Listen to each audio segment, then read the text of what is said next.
Undertale no es solo un videojuego independiente exitoso, es una obra que interpreta directamente al jugador. Desde sus primeros minutos, el juego plantea una pregunta ética poco común en el medio. ¿Es realmente necesario matar para avanzar? A través de su sistema de rutas, pacifista, neutral y genocida, Undertale obliga al jugador a confrontar las consecuencias emocionales de sus decisiones, rompiendo con la tradición de la violencia deshumanizada en los videojuegos. Sin embargo, el verdadero legado de Undertale no se limita a su código ni a su narrativa oficial. Se extiende hacia el espacio comunitario, que surgió tras su lanzamiento. Un fandom masivo, apasionado y profundamente contradictorio. Un fandom que, aunque fundado sobre los ideales de la compasión de la ruta pacifista, rápidamente se convirtió en un fenómeno dual. Un semillero de creatividad inigualable manifestado en los universos alternativos y, al mismo tiempo, una comunidad propensa a comportamientos tóxicos que desafiaron el mensaje central del juego. Todos los que fuimos adolescentes en el 2015 tuvimos contacto con este grandioso juego llamado Undertale,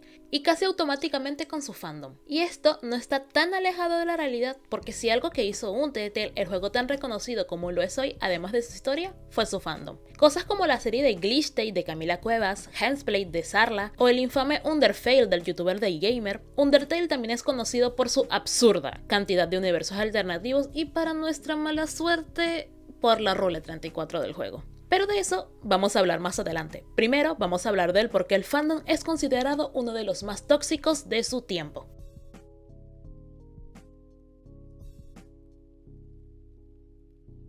El fandom de Undertale se formó en un contexto muy específico del internet. El auge de Tumblr, DeviantArt, Wattpad y YouTube como espacios de identidad no eran solo plataformas de contenido, sino lugares donde los usuarios construían comunidad, exploraban su identidad y buscaban validación emocional. Gran parte del fandom estaba compuesto por adolescentes y adultos jóvenes, muchos de ellos neurodivergentes, LGTBIQ+, o en situaciones de vulnerabilidad emocional. Undertale ofrecía algo escaso: personajes empáticos, rechazo explícito a la violencia y la idea de que incluso los errores graves no te definen para siempre. Esto convirtió el fandom en un espacio de refugio, pero también en un entorno emocionalmente cargado. Cuando una obra se vuelve un espejo personal, cualquier reinterpretación se siente como una agresión. Aquí se gesta una de las tensiones claves del fandom: amar demasiado a una obra puede volverla intocable. En sus inicios, la ruta pacifista estableció un marco ético claro. Ser fan de Undertale implicaba, al menos en teoría, abrazar valores como la empatía, la comprensión y el respeto. Durante un tiempo, esto generó una comunidad cálida y acogedora, especialmente para jugadores jóvenes o personas que encontraban en el juego un refugio emocional. Sin embargo, este ideal pronto se fracturó. La comunidad comenzó a desarrollar actitudes tóxicas, especialmente a quienes no encajaban en una interpretación correcta del fandom. El primer síntoma fue el gatekeeping. Fans veteranos o autoproclamados expertos acosaban a los recién llegados por errores mínimos, por desconocer detalles del canon o por disfrutar de universos alternativos populares considerados superficiales. A esto se sumaron los infames Chipping Wars. Debates sobre emparejamientos como el Soriel o el Fonset escalaron rápidamente hacia ataques personales, denuncias masivas, doxing y acoso sistemático contra artistas y escritores. En lugar de ser un espacio libre para la expresión, el fandom se convirtió para muchos creadores en un terreno minado. Otro fenómeno especialmente dañino fue el rechazo al llamado cringe. Contenidos hechos por fans jóvenes, principiantes o simplemente con estilos no normativos fueron ridiculizados públicamente. La comunidad, que había nacido de un mensaje de aceptación, comenzó a reproducir dinámicas de humillación y elitismo, castigando la vulnerabilidad creativa. Con este punto quiero poner mi experiencia personal con una antigua amiga mía, que justamente era una de las puristas de Undertale, que, tomando en cuenta que cuando yo tenía 14 ella tenía 15 o 16 por ahí, pues no la puedo juzgar mucho. Y bueno, todo esto viene porque a mí me gustaban mucho los AUs y bueno, llegó el punto donde a ella no le gustaba mucho. A lo mucho le gustaba Underswap. Y esto lo digo entre comillas porque a este punto la verdad no lo sé. Y también recuerdo que por esas fechas también estaba en auge Fena HS. Y ella estaba muy en contra de esa serie. Y un día que estaba tratando de dibujar a Freaks, pero inconscientemente lo estaba dibujando en el estilo de Do-chan de esa época, cosa que a ella no le gustó y me llegó a regañar por eso. Pero como dije, éramos menores, teníamos nuestros propios peos, así que todo esto se queda como una anécdota de adolescentes.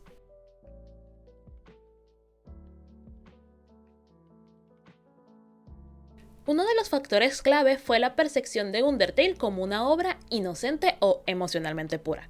Aunque el videojuego aborda temas oscuros como la muerte, la culpa, el trauma, el suicidio implícito, su estética, humor y personajes generaron una fuerte asociación con la ternura y la vulnerabilidad. Esto atrajo a una audiencia muy joven, lo que intensificó el rechazo hacia cualquier forma de sexualización del universo. La regla 34 no solo rompía con el tono emocional del juego, sino que también evidenciaba una falta de separación entre espacios para adultos y espacios compartidos con menores. Un problema recurrente en cualquier fandom. Dentro de este fenómeno, Sans ocupó un lugar central. Su popularidad, ambigüedad moral y posición de observador que sabe más lo convirtieron en el foco principal de la sexualización del fandom. Sin entrar en descripciones, lo relevante es el patrón. Sans no fue sexualizado por su diseño, sino por su poder narrativo. Y ustedes se preguntarán, ¿cómo rayos puede sexualizar un esqueleto? Pues el fandom tuvo demasiada imaginación. Y decidió que Sans debería tener un pene semitransparente fluorescente. Y así se replicó a todas sus variantes, incluyendo las variantes de Gaster y de Papyrus. En muchos casos, la atracción no se dirigía al personaje como individuo. En realidad sí, pero tenemos que seguir con la narrativa. Sino a lo que representaba: control, vigilancia, castigo o protección externa. Esto conecta directamente con AUS como Aftertale o Altertale, donde Sans encarna figuras de autoridad absolutas. La R34 en este sentido no aparece como un fenómeno aislado, sino como una excepción de la obsesión del fandom con el poder emocional y moral. Y también por ser muy hornies, pero bueno, de eso no hablamos mucho, ¿verdad? Uno de los aspectos más problemáticos fue la doble moral. El fandom condenó públicamente a la R34 como algo repugnante, imperdonable o anticanon, mientras que su consumo continuó de forma privada y masiva. Esta contradicción generó un clima de vigilancia y persecución selectiva. Se atacaba a creadores visibles mientras se ignoraba la existencia estructural del fenómeno. En lugar de establecer límites claros como separar espacios, advertir contenidos o proteger a los menores, la comunidad optó por la criminalización simbólica. Se castigó al creador, no al sistema que permitía la exposición constante. Tomemos en cuenta que a día de hoy la página de la R34 de Undertale tiene 61.409 posts, o sea, una barbaridad. Y que esta página no pide como tal una verificación de edad para entrar, o sea, tú entras y ya, ala, ahí está todo el contenido.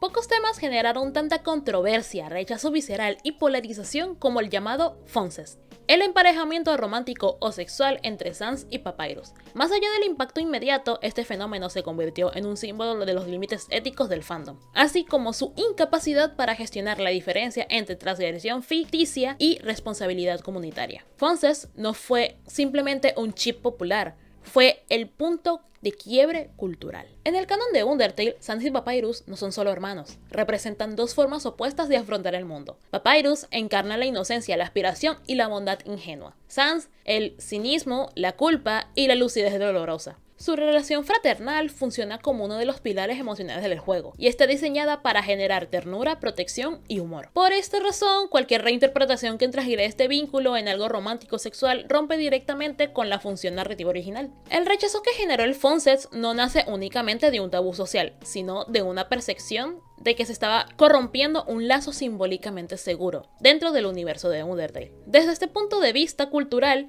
el Foncest puede considerarse como un acto de transgresión consciente. En muchos fandoms, los emparejamientos polémicos surgen como forma de provocar, desafiar normas o reclamar la libertad creativa absoluta. En este sentido, Foncest operó como un límite máximo. Si este chip era posible, entonces nada estaba fuera de discusión. Y bueno, aquí voy a hacer un pequeño paréntesis. Yo era una de las personas que apoyaba el Foncest, pero era un adolescente, ahora crecí y tengo un chip de Undertale más sano y menos problemático. Pero como tal, como todo en internet, esto era algo inevitable. Lo mejor que podemos hacer como fandom a este tipo de situaciones es no atacar a las personas, sino más bien al concepto. No se trata de un respeto para que te respeten, sino más bien un no te desgastes en temas que no te gustan porque te irá peor.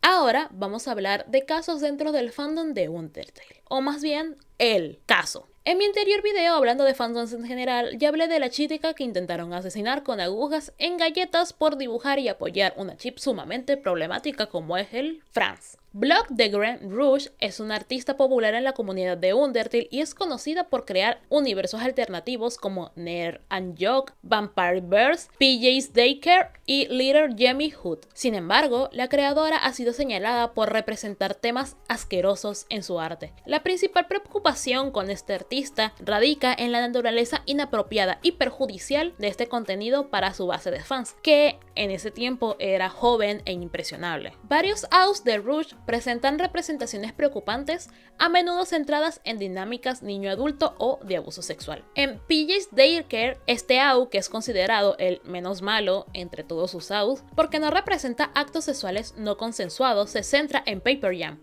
un joven de 25 años y cuidador, y un niño llamado Fresh, de entre 6 años más o menos. Se insinúa repetidamente que Fresh busca una relación romántica con PJ, y se da a entender que PJ lo aceptaría una vez que Fresh crezca. Nunca se debe enseñar a los niños que una relación entre un niño y un adulto está bien si el adulto espera. Esta dinámica se representa como algo linda, lo cual es muy espeluznante si te lo pones a pensar, e inapropiado para los fans jóvenes. Además, la trama incluye una escena en la que la novia de PJ cree que él es un pedófilo debido a un malentendido. En Little Yammyhood se centra en Yami, un niño demasiado joven, y Fresh, el lobo feroz, quien se asume que es un adulto joven. Este concepto es muy asqueroso porque romantiza y glorifica el acoso sexual y la violación. En muchas escenas, Yami llora y le pide a Fresh que pare, pero Fresh continúa, y esto presenta como algo que no se hace por amor. En Nerd and Joke, este es el AU que los fans clasifican como el peor. Una trama central de este AU involucra a God, que se enfada y viola a Palette. La parte más abominable es que Palette, la víctima, termina aceptando que la violación está bien porque la realizó God, su interés romántico. Ay, no. Palette pudo haber querido estar con God, pero God no respetó sus límites.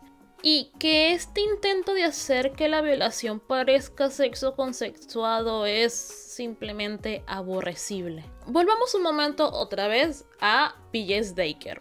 El suicidio de Geno se utiliza como un punto de inflexión en la trama. Los fans clasifican a la escena como una horrenda representación de la salud mental.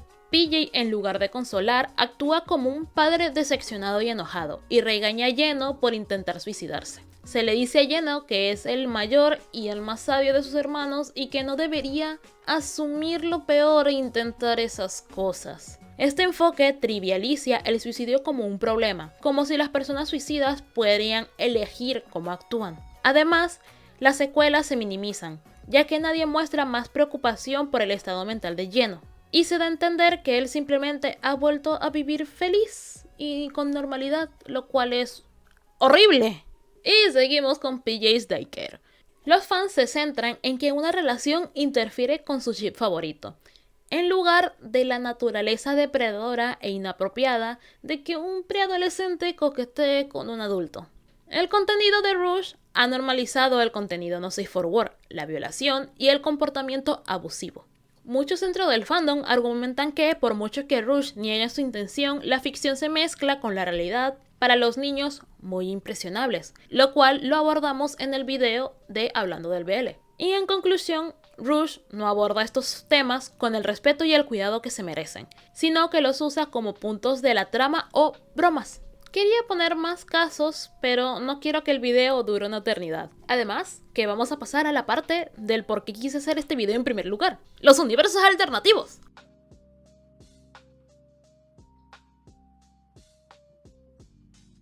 Los universos alternativos, conocidos mayormente como AUs, representan la máxima expresión de la determinación creativa del fandom de Undertale. Lejos de ser simples ejercicios de fanfiction, los AUs son reinvenciones completas del mundo, los personajes y las reglas morales del juego. Cambian roles, contextos, destinos e incluso géneros narrativos enteros. En muchos casos, los AUs surgen como una respuesta emocional al canon. Undertale es un juego breve, pero deja abiertas múltiples heridas narrativas, personajes atrapados en bucles temporales, culpas no resueltas y finales que, aunque felices, nunca son completamente cerrados. El fandom llenó estos vacíos creando universos donde esas preguntas podrían explorarse sin límites. Y ningún personaje encarna mejor esta expansión que Sans. En el canon es una figura ambigua, humorística, cansada, pero aterradoramente consciente del peso moral del jugador. El fandom lo convirtió en un lienzo infinito. Variables como Ink, Error, Fail, Swap, After o Reaper Sans no solo alteran su diseño, sino su función narrativa: creador, destructor, juez, verdugo, amante trágico o deidad cansada. La proliferación de versiones de Sans demuestra que el fandom no buscaba preservar el canon, sino explorar todas las posibilidades que el juego insinuó pero nunca desarrolló. En este sentido, el fandom de Undertale alcanza un nivel de expansión mitológica, comparable al de comunidades como Star Trek o Doctor Who, universos no oficiales pero emocionalmente canónicos para millones de fans. Por desgracia, debido a que estuvimos mucho tiempo en una secuela directa de Undertale, los fans, en busca de algo de lo que hablar, dibujar y crear, hicieron un número casi infinito de AUs. Cosa que fue apagando más el fandom, ya que muchos se hacían solo para hablar de una pareja o de un único personaje, como es el caso de Sans. Y es por eso que a día de hoy el fandom no es que esté muerto, pero sí está más silencioso.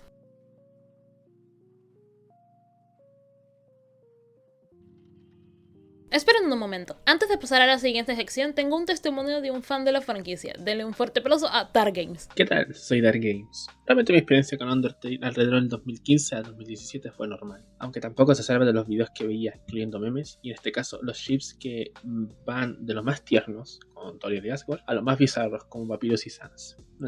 Mis conocimientos del internet durante 2015 no eran tan limitados en ese aspecto. He estado bastante enganchado con juegos de Valve desde una temprana edad, conociendo indies como The Bending Ink Machine, Hello Neighbor, FNAF, etc. Undertale fue uno de esos. Cuando lo conocí, realmente he visto sus gameplays mayoría siendo pacifistas, neutrales y pocas veces genocidas, y teniendo mi personaje favorito, Asriel. Después he podido piratear el juego tratando de pasarlo en pacifista, cual lo hice. Aunque me da vergüenza recordarlo, mayoritariamente me quedaba viendo memes de Undertale, las cuales no todas eran en sí bonitas. Veía en animaciones bastante buenas, no quitaba el hecho de que Frisk en sí era una mujer, lo cual me confundía en totalidad de cómo era en sí el personaje y su razón del por qué no está en sí visto su género, lo cual me confundía porque tenía, que recalco, 8 a 9 años. Y bueno, total, mi cerebro no era capaz de conocer eso. Ahora, desafortunadamente hubo un canal que hacía tops, mayoritariamente normales como top 5 videos más raros, profundos, etc. Y una de esas, los personajes más pornificados. Literalmente así escrito, de la Rule 34. En una de esas salía en el top tutorial, conociendo dónde iba esto. He conocido la página. Digamos que he visto mayoría de cosas, pero más con Sans y obvio tutorial, siendo ambos personajes bastante pornificados. Me llega a sorprender el punto de esto. Aunque mi experiencia en sí estuvo muy fuera de la comunidad, estuve a punto de entrar a la página Mino de esta y otras comunidades de otras páginas, cuales ya no recuerdo los nombres desafortunadamente, alrededor del 2016. Aunque mi manera de comunicarse o socializar era escasa en ese año, estuve en sí dentro de la comunidad en ver memes, o en esos casos ver mucha gente que decía que Anima era la mejor app para estar en una comunidad, aunque nunca llegué a estar dentro de ellas, siempre estuve de lejos mirándolo. En fin, aunque Undertale siempre será y es un gran juego, siento que la comunidad realmente no lo fue tanto. Total, espero que a todas las personas que estuvieron involucradas en la comunidad estén al tanto que por ustedes me han hecho amar Undertale y desafortunadamente ven imágenes que no deberían.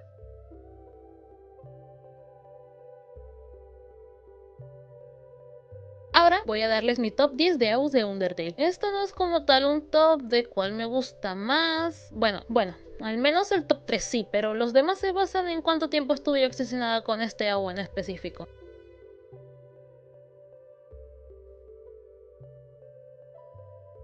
Reaper Tale es un universo alternativo donde los monstruos principales son dioses, acólicos, golems, etc. Por ejemplo, Sans y Papyrus son los dioses de la muerte y Toriel es la diosa de la vida. También hay algunos cambios, por ejemplo, Toriel no está divorciada, sino que es la esposa separada de Asgore. Este concepto para mí es uno de los más interesantes, pero seamos sinceros con nosotros mismos. Por lo menos yo lo conocí este AU porque chipeaba a lleno con Reaper, y la verdad es que aún me gusta esta pareja.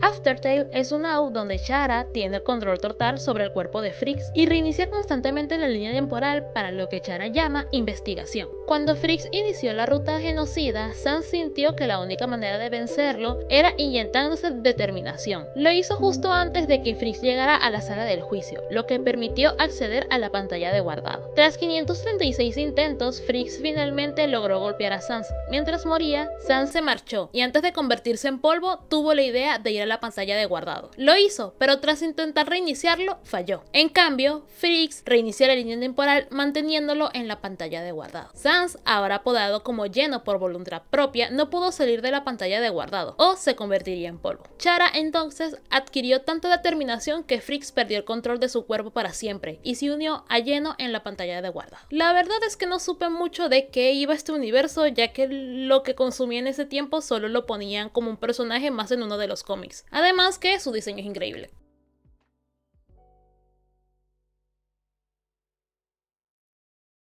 Dance Tales es un universo alterno donde los monstruos en vez de luchar, bailan. Sus combates se centran en el baile. Si alguno de los rivales deja de bailar, recibirá daño. Cada monstruo está vestido con una prenda adecuada para su propio estilo de danza. En esta historia, Freaks, al caer al subsuelo desde el monte Evot, no sabe bailar, pero gracias a las enseñanzas de Toriel consiguió aprender ballet. En palabras del autor, cuando dos monstruos bailan, sus almas resuenan. Si es compatible, se forma una unión fuerte entre los dos. No importa si el estilo de baile no es el mismo. Si son compatibles, su estilo se fusiona, creando una danza equilibrada. Por ejemplo, si Sans y Papyrus bailasen juntos, podría haber un baile de estilo hip hop con elementos de danza latina o viceversa.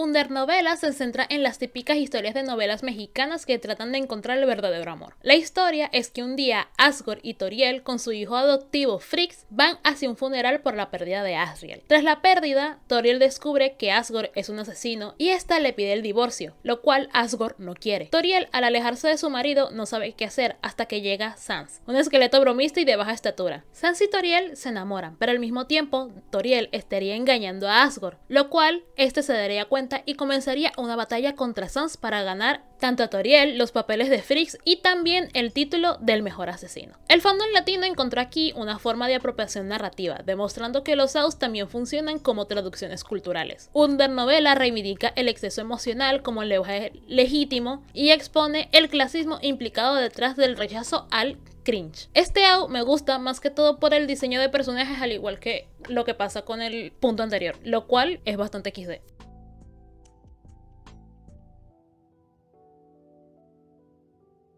Fellswap es una combinación entre Underfell y Underswap. Se ambienta en la Guerra Fría del siglo XX y su ambientación se inspira en los países totalitarios de la época, especialmente la Unión Soviética, así como en el libro de 1984 de George Orwell. En lugar de matar o morir, los monstruos viven bajo el principio de oprimir o ser oprimido. Mientras que Undertale es un mundo donde la comunidad LGBT es plenamente aceptada, Fellswap es uno donde los monstruos LGBT tienen miedo de contenerse, reprimiendo su verdadera voluntad e incluso llegando a la cárcel solo por expresar sus ideas, ya que el autor vive una situación similar. Si le soy sincera, no entendía mucho este AU porque siempre lo confundía con Swatfell, así que solo sabía cuál era cuál por el estilo de Sans. Aquí teniendo los colores característicos de Underfell, pero con la actitud, bueno, entre comillas, de Underswap.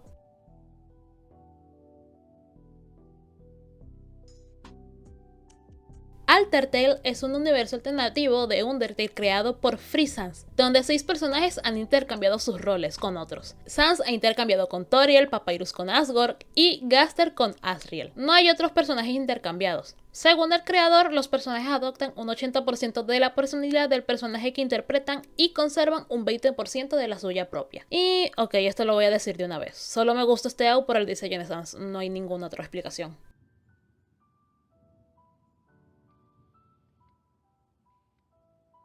La historia de Flowerfell y Underfell no son tan diferentes. La única diferencia sería que Fritz cada vez que muere le crece una flor dorada que no puede ser removida en alguna parte de su cuerpo. Estas flores le hicieron perder el sentido de la vista y adormecieron a Fritz, hasta el punto de que si Fritz recibe demasiadas flores, muere. Pero eso daba el beneficio de que, con su alma, los monstruos tendrían las 7 almas que necesitan para romper la barrera y podrían salir de su suelo hacia la superficie. Pero solo un monstruo prefirió a que viviera y seguir encerrados a que estar libres, y el haber perdido a lo que más quería y amaba, y ese era Sans, visitando todos los días la tumba de Freaks, esperando algún día a que reseteara y volver a estar juntos. Este AU está en el top únicamente por la canción de Secret Garden de Empapi. Sí, únicamente por esta canción, y solo por eso les voy a tirar un dato curioso. Originalmente Sans iba a ser una figura paterna para Sans, un lindo amor entre padre e hijo, pero el fandom presionó al creador de Flowerfell para que ambos tuvieran un romance. Lo presionaron tanto que el mismo creador dejó las redes sociales, abandonó su proyecto y lo dejó en manos de los fans.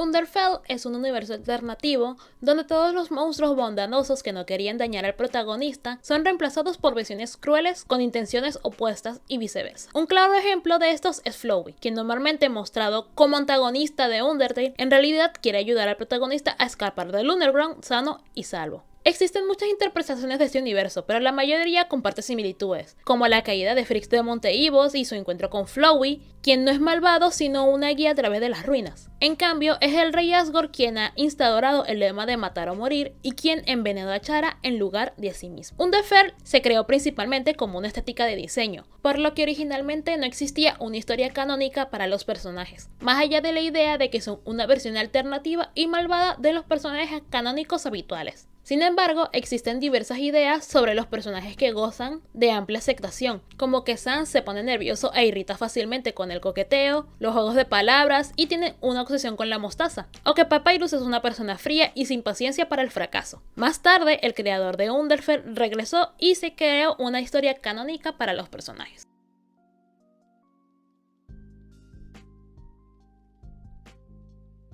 Underluz es un universo alternativo creado por No Safe for Work Shame Cave, quien autorizó temporalmente a Skelet Case a continuarlo. Desde entonces, la autora ha retomado el universo alternativo. Todos los personajes están excesivamente sexualizados y buscan atención sexual, excepto Metaton, quien fue víctima de agresión sexual. Todos suelen usar ropa reveladora, algunos lugares como Grillvis también se modifican para adaptarse a la temática. Este AU fue súper polémico cuando se dio a conocer, ya que fue justo cuando el rechazo hacia la sexualización de Undertale estaba en su apogeo, lo cual terminó en un acoso masivo hacia su creadora, quien había dicho que este AU lo creó como desahogo ya que ella fue víctima de AS.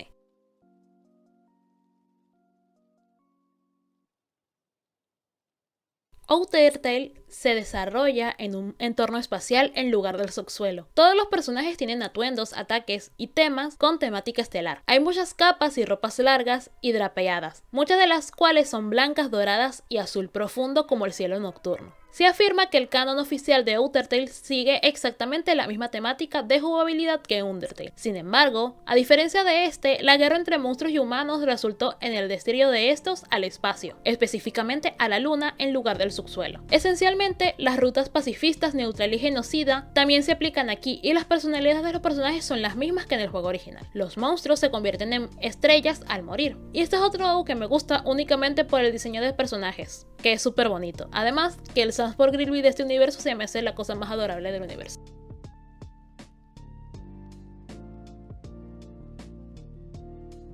Underswap es un AU donde se intercambian muchos roles y personalidades, aunque algunas peculiaridades tienden a persistir o modificarse. Sans es el cazador de humanos entusiasta, seguro y extremadamente optimista, mientras que Papyrus es el hermano relajado y protector que sigue a Chara, quien se intercambia con Frix. Desafortunadamente, el creador original del AU abandonó el fandom y borró la información sobre este, y no tiene interés en continuar el proyecto, debido principalmente a que Sans es representado como Blueberry y Alphonses. Y debo admitir que por un tiempo fui parte del problema de Alphonses, pero bueno, era un adolescente con acceso a internet sin supervisión.